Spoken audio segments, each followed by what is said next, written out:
Welcome into the PHNX Coyotes post-game show, brought to you by the one and only DraftKings Sportsbook app, America's top-rated sportsbook app.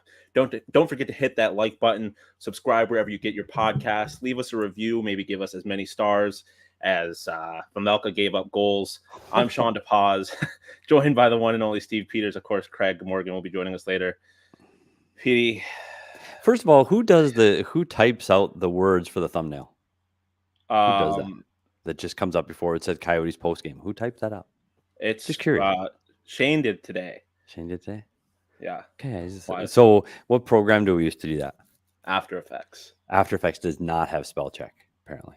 Oh, no. What happened? I missed it. I'm just saying Coyotes has a Y. It does, but it clearly doesn't matter. Oh, no. Again, HK, we're just lucky we're here with microphones on and talking about hockey tonight. So we're good. Just checking, though. This is what happens when you take me out from behind the Mac and put me in front of it. The production has been so busy today. You guys have both been so busy. That's what happened when Leah leaves town. Everybody has to do all this work. There's too much going on. Doesn't care. She clearly doesn't care about us all that much.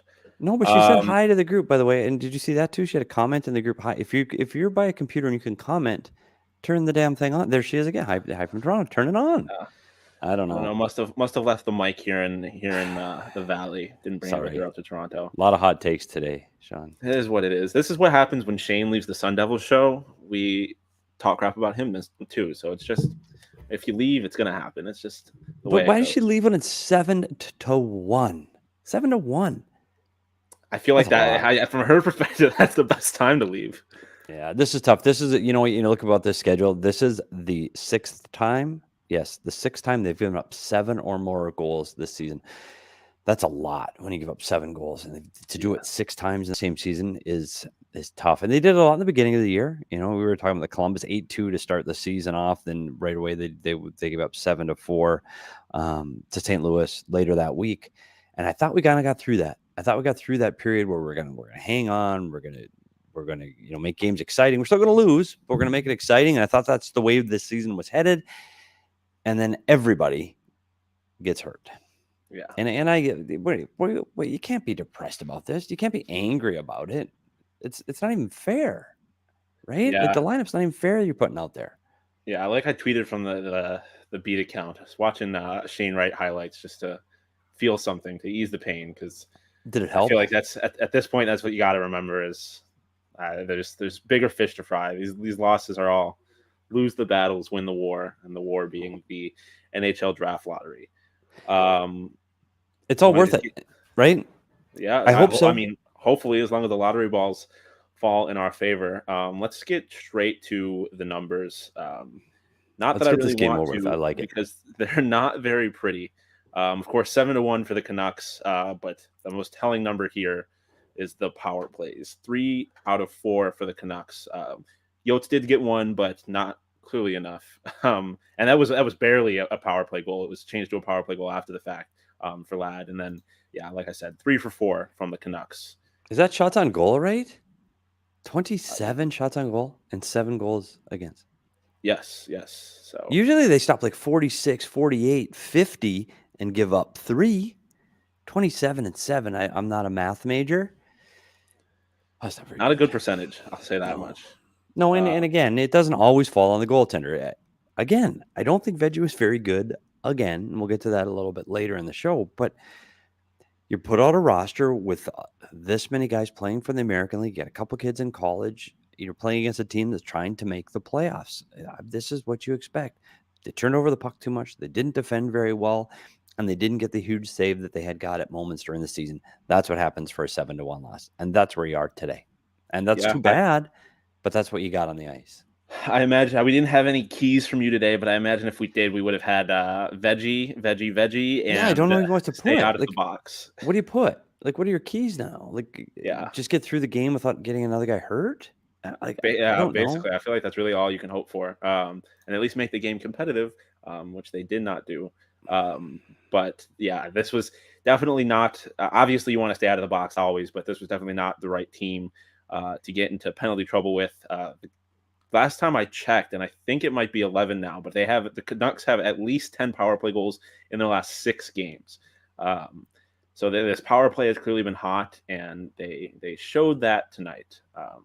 And the worst part was that obviously there's some of them were, the penalties were your run of the mill penalties, but one of them was a too many men on the ice, and I feel like when you're this bad of a team, you can't be making mental errors like that because you don't win those games. And when you see those too many men on the ice penalties, like you've seen it happen before. It's usually one guy's going to the box and two guys jump on, and you just Yeah, make a mental error. I don't know if I've ever seen one like this. yeah. There are This one 5 was players in the zone in the playing, zone. Yeah, and somebody just jumps on the ice. just I don't on the ice. maybe they won't know. Maybe the coach is going, "Hey, if we want to have a chance, we need 6 out there. Jump out there." I have never seen it that egregious. That's Yeah, tough on the kill. it was very, very odd. What else, Petey? The power play was not the penalty kill. Obviously, didn't do their job. They're still struggling to find offense. Yeah, offense has been a problem since Keller got hurt. And you go back to it's been 7 games without Clayton Keller now. This team is 1-6 with a total goal accumulation. They're losing 31-8 over that 7 games. They're averaging just above 1 goal a game in Keller's absence. And you know what? Even with all of the injuries we've talked about, Chikrin and Krause and Fisher and Timmins, and the list is on and on and on, they were still able to have offense with Clayton Keller in the lineup because you had Clayton, Smoltz, and Boyd. They were able to provide some offense, and you'd get some goals, and hey, we might be close. Keller's the leading scorer on this team and the MVP and the All-Star for a reason. And without him, there just is no offense. And again, I thought Kessel might score today. I thought he might. Had a few shots on goal, and you go, oh, shit, maybe. And no. Another one. No. I don't know if he's going to get his 400. I don't know if he's going to get 2 more goals this year. It's not looking like it. He had a couple opportunities in this game, I feel like, but definitely not. He did come away with a point, I believe, on the Ladd goal. Speaking of Ladd, should we just let's get it all done? Just get it all out of the way. We got a lot of other stuff we'll talk about besides this game. Obviously, like we said, not a whole lot of offense to be seen, but the offense that we did get came from the one and only Andrew Ladd. And I tell you what, and I'll say this first of all. Here's a guy that I didn't think was going to play 10 games this season for the Coyotes. That was game number 47 for Andrew Ladd today. So I said, he's exceeded expectations. He's been a factor in the games. I remember watching him in training camp going, oh, I'm not sure he can play. He couldn't keep up. He was slow. You were almost concerned for him. But I tell you, the amount of work that this player put in to get where he has been this season is phenomenal. I owe him an apology saying that he couldn't make it and couldn't get back for 10 games because he has exceeded expectations and more. Unfortunately, this team hasn't exceeded expectations, or maybe they did. Maybe this is where exactly we thought they would be. I don't know. But let's talk about the line that Andrew Ladd started on tonight. So the line of elderly men. We keep talking about the kids and the college kids and the American League kids. He was on a line. Andrew Ladd was on a line with Phil Kessel and Eriksson, combined age of 106 years old, over 3,235 games played, 905 goals, 1,200 assists, 2,106 points. That might be one of the oldest lines in hockey at 106 years old. Wow. And you've got guys out there, Michelli and Smith and McBain. You're going, my goodness, well, this team is getting young and fast. And then they throw those 3 over the boards. Maybe not. Yeah, I know they did mix up the lines a little bit. There was the line with Carcone, Smith, and Boyd. I feel like Torini's just kind of looking for anything to kind of work. As like you said, struggling for offense since Kessel left, or since Keller left, since he got hurt, and now he's just trying to figure out anything that can kind of get this offense going. Yeah, it's kind of like you throw we're talking about the ping pong balls. It's the bingo balls to try to pick your lineup for the night. Just throw shit against the wall, see what sticks. Honestly, and I'm not trying to be hypercritical because this is really the roster they're able to put out on the ice. This is okay. Just get these guys, get McBain and Smith some experience, get these American League guys more games under the belt. It's okay. You just don't want to see them getting beat this badly. Yeah. That's the part that's hard. And that's the part you don't want to instill that loser mentality. And that's what happened. And unfortunately, sorry, Shawn, I'm going to say it. It happened in Buffalo and it happened in Edmonton. And it's hard to shake that off. And so I like those emojis, by the way, Karen. Sorry to digress, but you've got to be able to stay competitive. And even when they were losing in that middle section of this season, they were competitive, and I think that was important. Now it is honestly just get through the damn season, just get through, get done, no more injuries, and just get through it, because the most important date for this team the entire season is the lottery draw. And I know they haven't set a date yet. It's between game 3 and 4 of round 1. We don't know the date and time. But the point is, the lottery ball pick is a Coyotes fan's Stanley Cup. This is it. This changes the franchise for years. And I'm gonna digress, Shawn. I'm sorry. I'm gonna hog the mic for a minute. Go off, Petey. Because when we're talking about the draft and we talk about being last and how important this tank is. Okay, right now the Coyotes are in last with 49 points, Montreal with 51, Seattle at 52. None of them are winning right now, so those points haven't changed in days. It is so important that this team gets last, because this team has been through 2 tanks, where they blew it up. Not as bad as this, because right now they're on pace to have the worst season in the history since moving to Arizona. 2 other times they've been bad and gone through a tank. 2014, 15, 56 points. The number 1 pick that year in the draft, you might have heard of him, Connor McDavid. Number 2 was Eichel. Coyotes finished second to last. Not last, second to last by 2 points. So you get last, you're guaranteed. At that time, you were guaranteed Eichel. Guess what they didn't do? They didn't get last. That's why it's important. They didn't get McDavid. They didn't get Eichel. They get Dylan Strome. You go back to the other one in 2006-07, they got 67 points, finished second to last behind Philadelphia again. Number 1 pick in the 2007 draft, Patrick Kane. Not sure you heard of him. Patrick Kane wins a few Stanley Cups, becomes a key piece for the Chicago franchise to this day. He's the leading scorer of that team. Hero for and who did the Coyotes draft in 2007? Kyle Turris. So that's why this tank season needs to continue to be a tank. See, Craig gets it. Tanking is okay, but you've gone this far. You better get last. You better get last. So when those balls bounce around, it better come up red, white, and black. There's my speech, Craig. Good timing. Buddy, I don't know if this team's capable of winning another game, except maybe against those Blackhawks you just talked about. Yeah, I don't see it. I don't see it on the schedule. The bottom's falling out. What are the odds for hopefully, I want to say win, but if the Yotes finish in last place, what are the odds for their first pick? You know, off the top of your head. I'm glad that you asked that, Shawn. Great question, I was Shawn. railing about this on the podcast, our last podcast, because they still haven't released them. Normally, we know by now, but the NHL just doesn't want to tell us for some reason. I don't know why. It's not like it's a big deal. It's not going to vary much from last season, but they don't seem to want to tell us the odds, and it's bugging me, clearly. Interesting.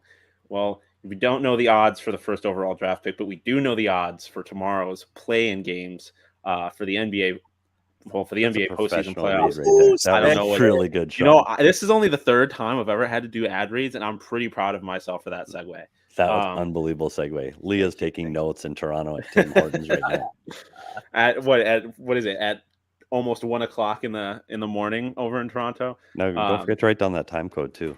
Still wandering the street eating those chips, those assorted chips. I know. Those all dressed chips. But the NBA playoffs mean next level basketball. Get ready for all the action by betting the play-in tournament with DraftKings Sportsbook, an official sports betting partner of the NBA. New customers can bet $5 on any team to win and get $150 in free bets instantly. All DraftKings customers, if you aren't a new customer, can get in on same-game parlays. I didn't have any for the play-in games, but I did have a same-game parlay tonight on the Coyotes game. Of course, it was Vancouver's money line because I do not trust this Coyotes team. But my other leg. So interestingly, I was talking about this with Shane before the game, and we were going to bet on Garland to score. For some reason, I didn't. I instead bet on Schmaltz to score, and that didn't happen, so I did not win any money. But still, same-game parlays, whether it's NHL or NBA, make the action just a little bit more fun. You can buy multiple bets from the same game for a bigger payout. The more legs you add, the more money you can win. Plus, for each day of the play-in game, get a risk-free bet up to $10 if your same-game parlay doesn't hit. So maybe I shouldn't be betting on the NHL. Maybe I should just bet on the NBA. Just download the DraftKings Sportsbook app now. Use promo code PHNX. Bet $5 on any NBA team to win their game during the play-in tournament and get $150 in free bets instantly. That's promo code PHNX at DraftKings Sportsbook, an official sports betting partner of the NBA. 21 plus, Arizona only. Gambling problem? Call 1-800-NEXT-STEP. New customers only. Minimum $5 deposit. Eligibility restrictions apply. See DraftKings.com/sportsbook for details. And while we're on the topic of the NBA play-in games, I'm going to provide the people with my DraftKings Sportsbook pick of the week. As we have talked about, my picks on this show tend to be pretty solid. I don't remember what my last one was or if it hit, but I'm just going to pretend that it did. But tomorrow, I am going to go with a team that I know producer Shane is a big fan of, I almost said the Cleveland Clippers, the Cleveland Cavaliers money line, plus 105. I think this Cavs team is really good. They're playing really good without arguably one of their best players. And with the odds being that close, I think it's a 1.5 point spread. So I like the Clippers, or I like the Cavs to come out on top of that and be the 8th seed in the Eastern Conference. Oh, thank you. Nice ad reads. Clapping for myself. Craig, you're muted. That's probably a good thing right now, Craig. You're muted. I got nothing to say about this game, guys. Other than Karel Vejmelka. Whew, do we have that? Yes. Yeah. Wow. Yeah, we have a graphic of and this doesn't include tonight's game. It doesn't include tonight, no. But the numbers here are not pretty. He signed his 3-year extension. That is not a pretty picture. And look, they have been forced in some instances to play him because of their goaltending situation. But you go out and you get Hari Satari. Excuse me, I got to say that right. And he's played. Well, he came in the third period tonight, but he's played one game. I thought he might get this game. I think he needs to get the next game. I asked Andre Tourigny after tonight's game if he was worried that with Karel Vejmelka's struggles, if he's worried about his confidence at this point. Andre gave a long answer to this one, multifaceted. They're obviously monitoring. He has faith that the communication is good, so he'll know. He also believes that, they need to test this young goaltender, find out what he's made of, find out if he can pull himself out of the slump. He thinks that players need to learn that, and I'm sure that's part of the organizational philosophy. I'm mixed on this one, Petey. I know you have thoughts on this as well. I think you got to put your players in a position to succeed, especially young players that are still learning in the NHL. You can argue that there may not be a scenario where a goaltender can succeed with the Coyotes right now because it's a really bad situation with what he's got in front of him. But he's struggling right now. I didn't think their goaltending was good tonight. I didn't think Vancouver was that dominant tonight. Vancouver had 27 shots on goal. They did have 3 power play goals. Bad on the Coyotes for taking those penalties, but Vejmelka didn't play well tonight, and I do wonder if it's impacting him mentally right now. You know what, Craig? The caveat to this is I will say their roster that they're putting on the ice is not a competitive NHL roster right now. Too many American leaguers. They got college kids. I get it. More than half the rosters on injured reserve. So let's start with that. And including majority of their defensemen are American League defensemen and doing the best they can, giving the best effort they possibly can every night. But they're not used to the speed of this NHL game. And I'll start with that. So let's not pin this all on the goalie. However, having said that, this is a guy that you've just committed to for the next 3 seasons for nearly $3 million a year. So this is a guy, I'm not quite sure what we need to see him do at this point. Like, you've already signed him. If you hadn't signed him, then you got to see, okay, what can he do down the road? At this point, I'm not sure that that's what we need to do. Is that the test? Like, okay, see what he can do. For what possible reason are we seeing what he can do? What possible reason? We hope we're not in this scenario next year. We're clearly hope we're not in the year 2 or 3 of his contract. So what are we testing it for now? 2, his confidence. Did you see the body language on this team? That's exact same body language we saw in the second week of the season. Exactly the same, where they go, shit, we don't have a chance. And I get it. Again, it's the roster. I get it. This team's not going to win. Putting that team out, let's get to the ping pong balls of the draft and let's worry about next year's training camp. Understood. This is a problem. And this is a concern for me for October of 2022. This isn't a concern now in April. with the roster they're putting out, him giving up 6-7 goals a night isn't a concern. Concern is October. So does he grow over the summer? Does he get coaching over the summer? Does he change his style of game during the summer? Does he mature into a different goaltender over the summer? Let's hope so, because this is what we've seen now, not once, not twice. This is week upon week of this now. I think he needs a break. Yeah. And I hope that would help turn it around. And I don't want people listening right now to come away with this thinking that I'm complaining about Vejmelka. I am not. He has gone up and put up numbers that are unbelievable at points in the season. 42, 44, 46 saves, 46 save shutout in Winnipeg was absolutely lights out. We haven't seen that goalie for a while. And whether it's because he's not getting pushed from behind from Wedgwood, who, by the way, has not lost in regulation since going to Dallas. He's 3-0-2 with the goals against under 3. Is that part of the issue? Is he playing too many games? Is that the issue? Is the contract honestly in his head? Does he expect that he have to play better because he's making that money now? And that's being difficult for him. I don't know, but he needs to step back and work on his game with goalie coach Corey Schwab and get back to where he was in the middle of the season. And I hope he can play that way for 1 or 2 games down the stretch. I hope he can find that, because he needs that confidence over the summer.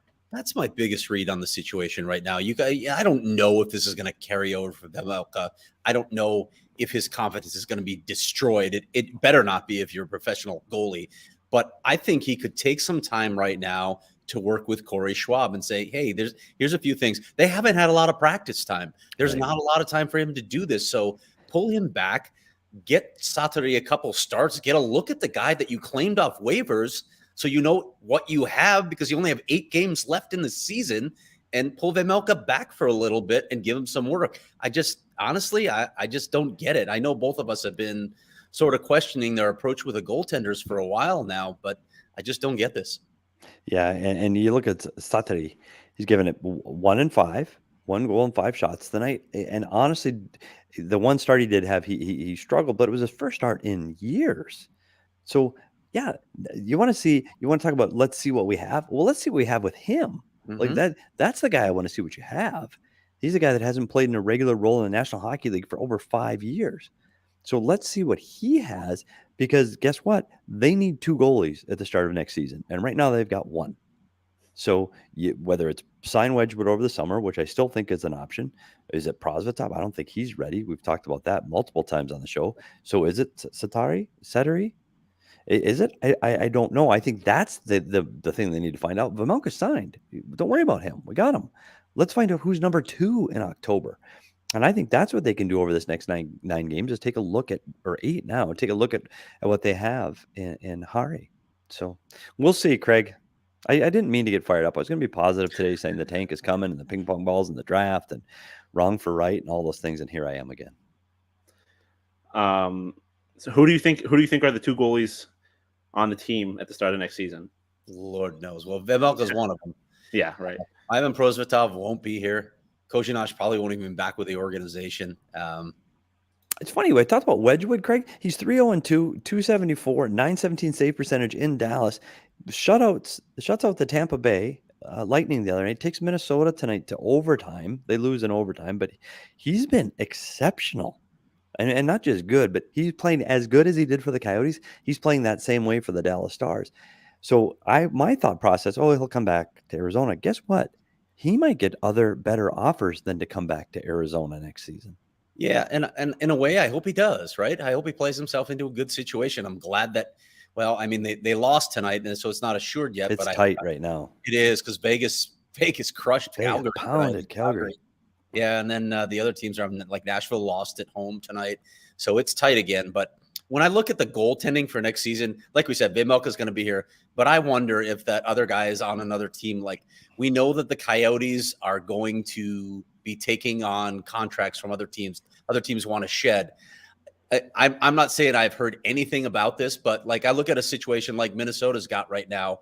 They want to bring Marc-Andre Fleury back, but they've got Cam Talbot under contract for like 3.6 or 3.7 next season. Is that an opportunity for Bill Armstrong to say, okay, we'll take Cam Talbot off your hands and we'll take an asset as well? I wonder about things like that, if those are opportunities for the Coyotes.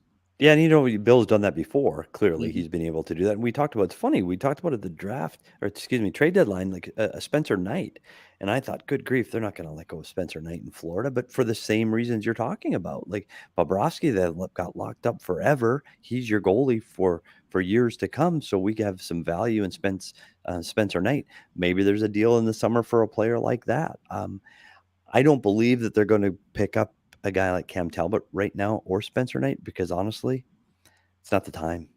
They need 1 or 2 more years of tank season to get Connor Bedard and to really turn this around. I don't know if it's the time you're looking for a franchise goalie. I think that's 2 years out. I don't think it's next summer. I think it's the summer after where you start going, okay, let's start getting the plan. And if Vejmelka has now become the goalie we think or hope he can be, then maybe he is the goalie going in the future. Or if he's not, now we can go, okay, 275 for a backup. That's okay. We can do that. Now let's look for the future. Who's our franchise guy when we get through the tunnel in year 3 and 4 of this rebuild? Who's the guy? So I don't know if we're necessarily going to see a big name goalie added to the roster over the summer. I think it's going to be more of what they did this year. I think it's going to be a guy that you go, who? Whether it's Kozhinash or Vejmelka. I think that's what you're going to see more of this summer. I think it'll be guys like that. And hopefully they'll have an arena to move into. Arena, they need that? Are we still talking about the freaking arena? I don't feel like that until the arena is built and hockey is being played in it, and possibly other sports. I feel like we're not going to stop talking about it. Obviously, we have to talk about your story, Craig. The possibility of my ASU Sun Devils playing in the new Tempe arena. So, what do you have on that? Well, is Jebedine here? Jebedine guard here. Jebedine is in the is behind the scenes. He is. There he is. He's hiding behind Cody.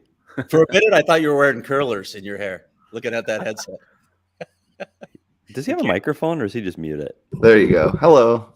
Hey. All right. We're talking ASU hoops now. Up on PHNX today, obviously, that the Coyotes and Arizona State have at least discussed the possibility, if this arena gets built,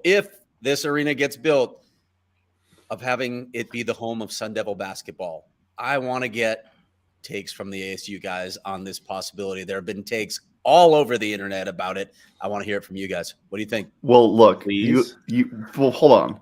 You have 2 different situations, because the Coyotes moving into the smaller arena for a bit and having, less room than they typically need to fill. Then you flip that on its head and you have ASU basketball moving into an arena that has more seats than they know what to do with, because they can't even pack out DFA, which is like 1/3 or 1/4 the size of what's going to be built. I mean, it would make the games look more empty. It would be great facility wise, because they ran out of water during the season. One game they ran out of power, so the arena needs an upgrade.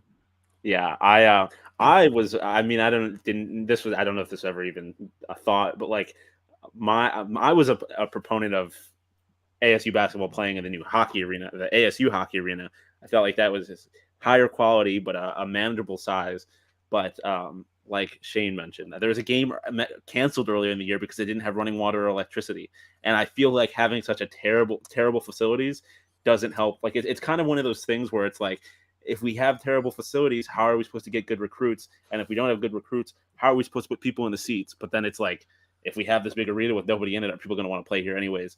So it's a very interesting little conundrum. But I, generally speaking, am a fan of it because they need something better than DFA. DFA is so does trash.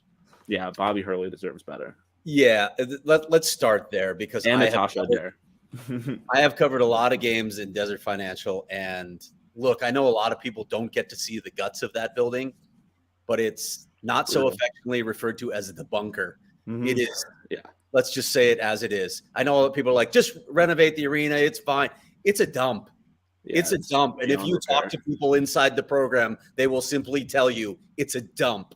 They need a new arena. Stop talking about renovating Desert Financial Arena. Literally get out the wrecking ball and make that like an area where you can go before football games to tailgate. Just knock it on the ground. It's done. It's so antiquated.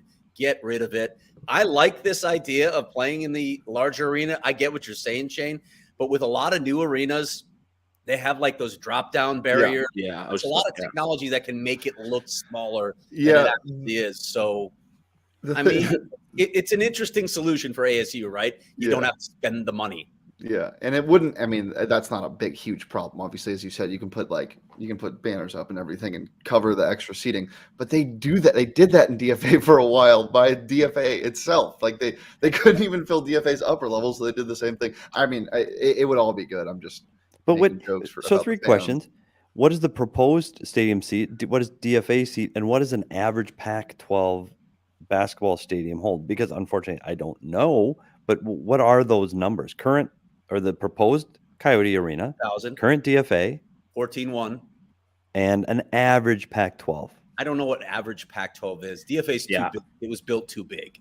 Okay. ASU's average is probably significantly lower than the Pac-12 average. Yeah. At least this past year, they did not really get fans in the seats. But wait, what'd you say the number for the proposed Tempe Arena is? 16,000, which is small by NHL standards, by the way. I think it would be the second smallest arena in the NHL next to Winnipeg's. Winnipeg, yeah. It's still Not too about big the size, for Craig. ASU, but again, with those barriers, and it's not just banners that you drop down or curtains. Some arenas have much more high tech, acoustically designed things where they can create barriers, and you can do that sort of thing and make it better. It's not ideal, but man, Desert Financial Arena is to quote Ving Rhames, really fucking far from ideal. That it is. It's just they need better. They're supposed to be a Power 5 program. I don't know how you can you're bringing in Arizona, UCLA, USC at least once a year every you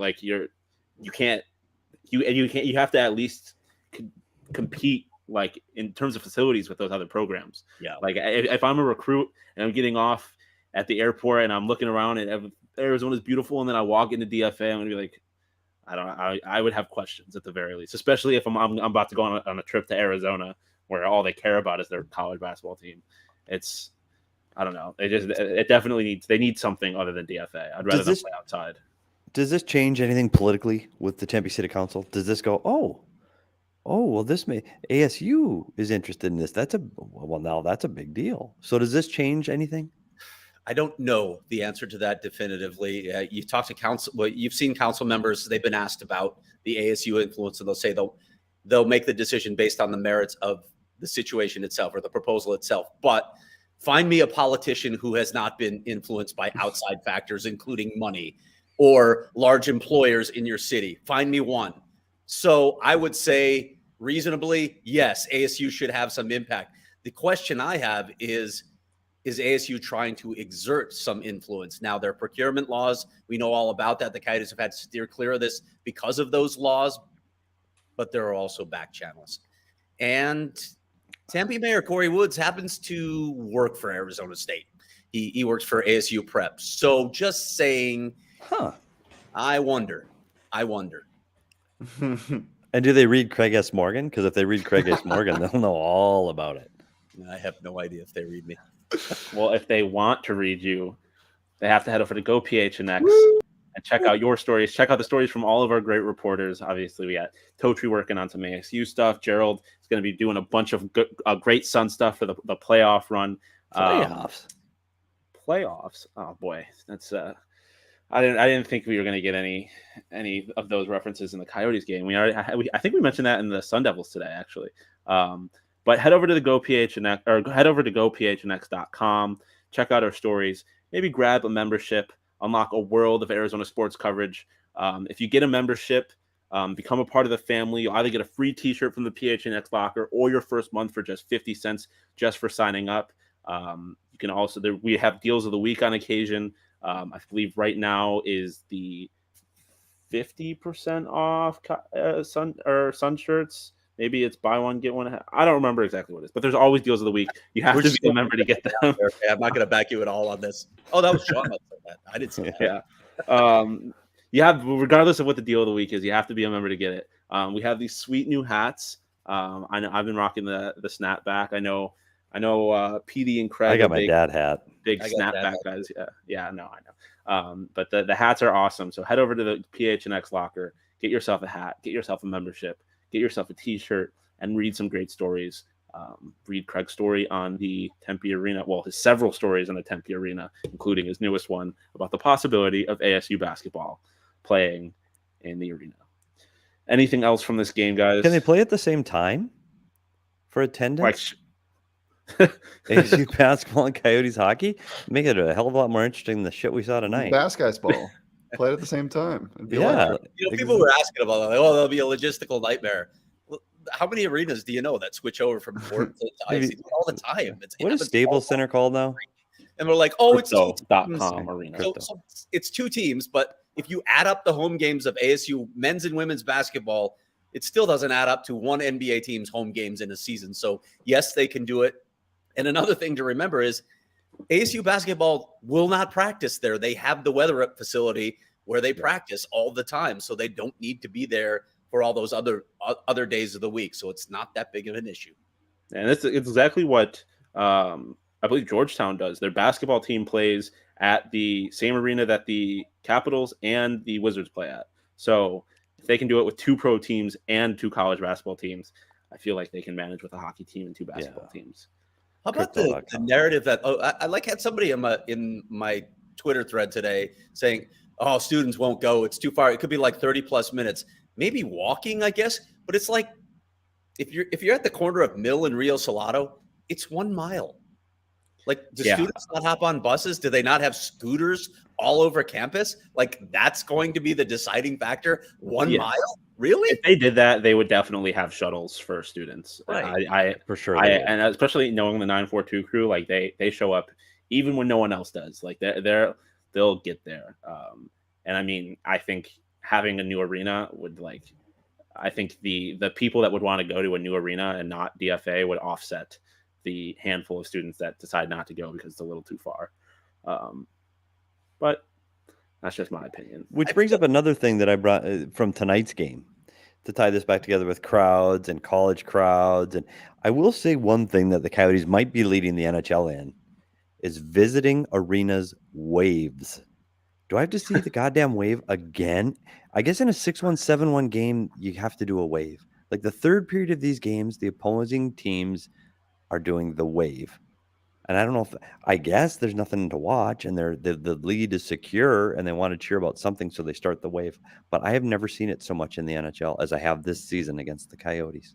Fox there's 2001. You're right. We need hoodies. I agree. I do agree. We need. Yes. Maybe get Cody on it. On a hoodie would be nice. Yeah.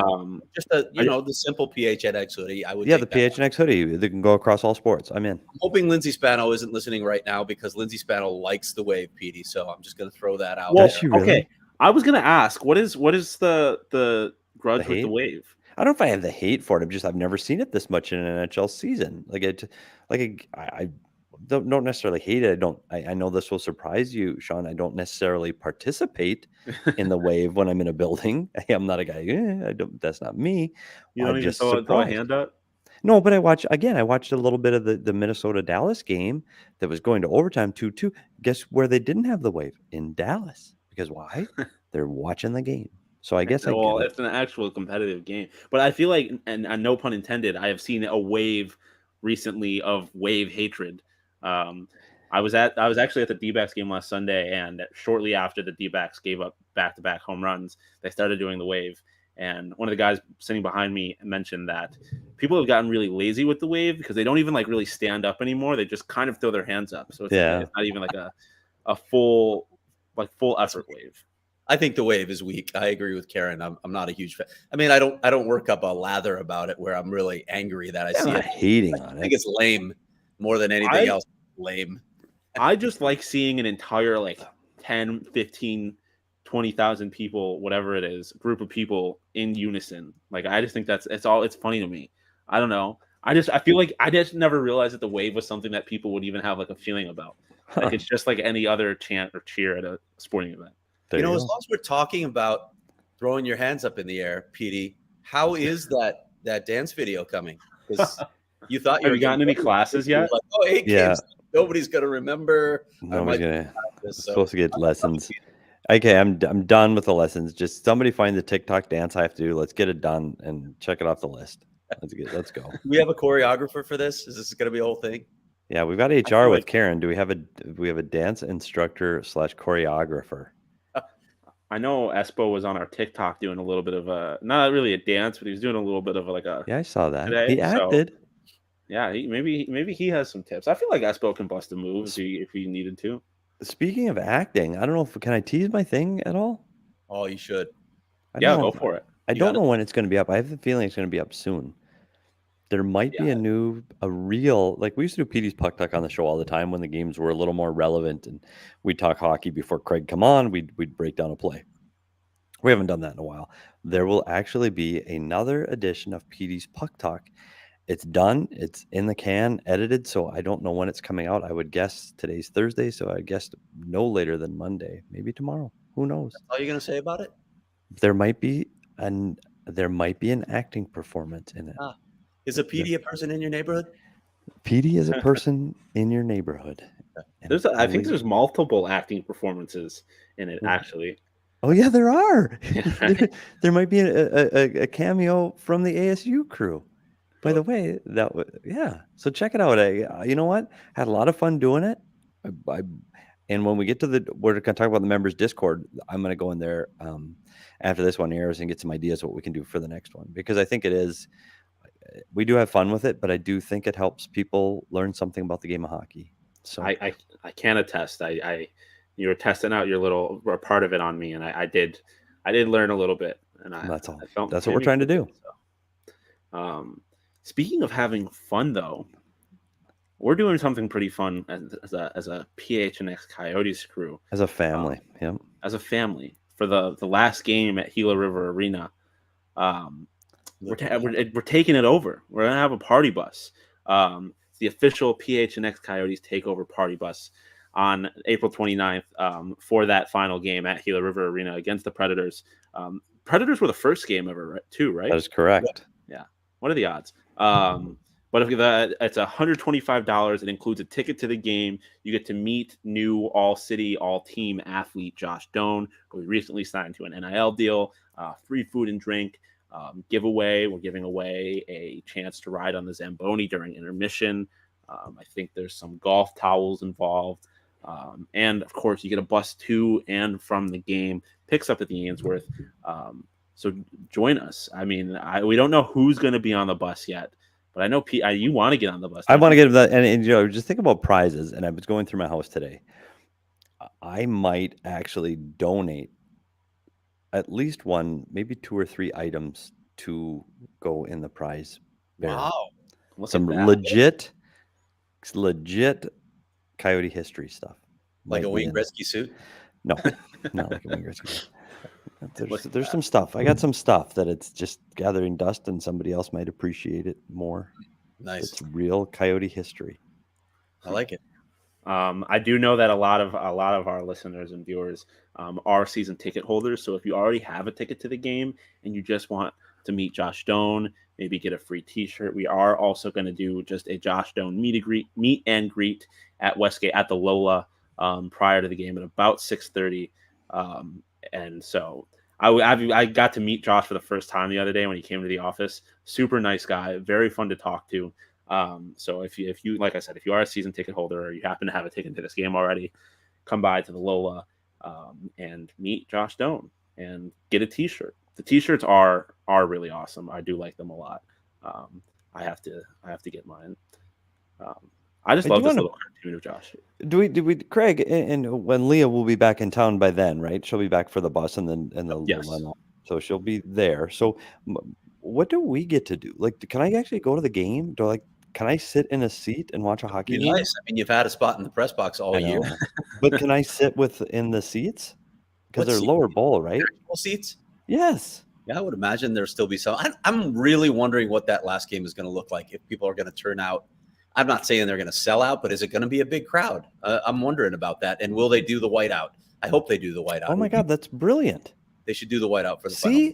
Again, Craig, you are full of so much good ideas. Yes, you weren't sure what I was going to say, but you're full of a lot of good ideas. Is that you? It's another good idea. Put it on there, the realignment. That's a good idea, the whiteout. So guess what I'm going to wear? I'm whiting out. I'm gonna white out. All We right, don't have a I'm white PHNX shirt though.